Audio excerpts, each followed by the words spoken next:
Hi friends, మరి ఇప్పుడు సమాజంలో స్త్రీలు పురుషులతో పాటు ప్రతి రంగంలో పోటీ పడుతున్నారు. కొన్ని రంగాల్లో అయితే పురుషుల కంటే ముందంజలో కూడా ఉన్నారు.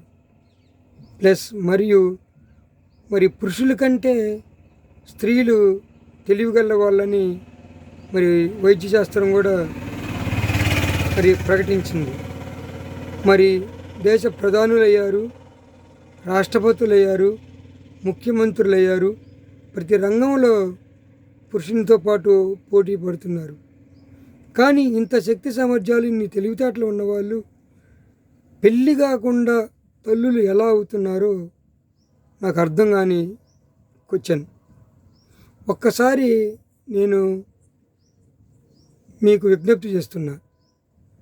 మరి తల్లులు అయ్యేది కాకుండా ఆ పసికందులను ముళ్ళ పొదల్లోనూ మళ్ళీ పేడ దిబ్బల్లోనూ ఇట్లా వదిలేసే బదులు ఫస్ట్ తప్పు చేసేటప్పుడే కొంచెం ఆలోచిస్తే ఈ రెండు తప్పులు జరగవు.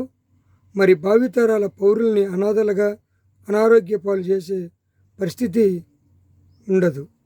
కాబట్టి మహిళా తల్లులకి నేను విజ్ఞప్తి చేసేది అదే. ఈరోజు పేపర్లోనే చూసాం, ఒక తల్లి పసికందుని పేడ దిబ్బలో వేయటం జరిగింది.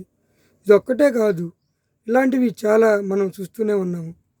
కాబట్టి మహిళా లోకానికి ఇలాంటివి పునరావృతం కాకుండా చూసుకుంటారని నేను వినయంగా విజ్ఞప్తి చేస్తున్నా. మరి ఈ వీడియో నచ్చితే లైక్ చేయండి, షేర్ చేయండి, సబ్స్క్రైబ్ చేసుకోండి. బాయ్.